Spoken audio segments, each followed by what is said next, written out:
জয়ের কাছাকাছি এসেও ম্যাচ জিততে পারল না ইস্টবেঙ্গল। অন্তিম লগ্নে ঘরের মাঠে পরাজয়ের হাত থেকে নিজেদের বাঁচাতে সফল হলো হায়দ্রাবাদ এফসি। চলতি আইএসএল এ একটি রুদ্ধশ্বাস ম্যাচের সাক্ষী হলো গোটা গাছিবলি স্টেডিয়াম। ইস্টবেঙ্গল ও হায়দ্রাবাদের ম্যাচ শেষ হলো 1-1 গোলে। প্রথমার্ধ গোল শূন্য গোলেও এক আলাদা ম্যাচ দেখা যায় দ্বিতীয়ার্ধে। হাড্ডাহাড্ডি লড়াই দেয় দুই পক্ষ এবং অবশেষে ম্যাচ শেষ হয় ড্রতে। ম্যাচের প্রথম মিনিট থেকে আক্রমণে নামে হায়দ্রাবাদ। ছোট পাসের মাধ্যমে তারা লাগাতার পৌঁছায় ইস্টবেঙ্গলের গোল পোস্টের কাছাকাছি। যদিও রক্ষণভাগের কঠিন লড়াইয়ে তারা গোল করতে সফল হয়নি। যদিও ইস্টবেঙ্গলের কাছেও একাধিক সুযোগ আসে লিড নেওয়ার, কিন্তু তারাও সেগুলি গোলে পরিণত করতে পারেনি। গোল শূন্যভাবে শেষ হয় প্রথমার্ধ।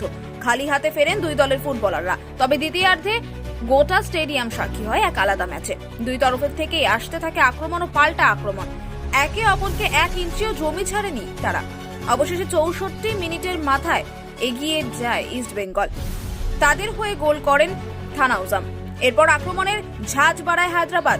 একসময় ইস্টবেঙ্গলের রক্ষণভাগের মুখে বেশ স্পষ্ট হয়ে যায় চাপ তাদের লাগাতার আক্রমণে। অবশেষে 90 মিনিটের মাথায় ম্যাচে কামব্যাক করে হোম টিম। সমতা ফেরান মোহাম্মদ।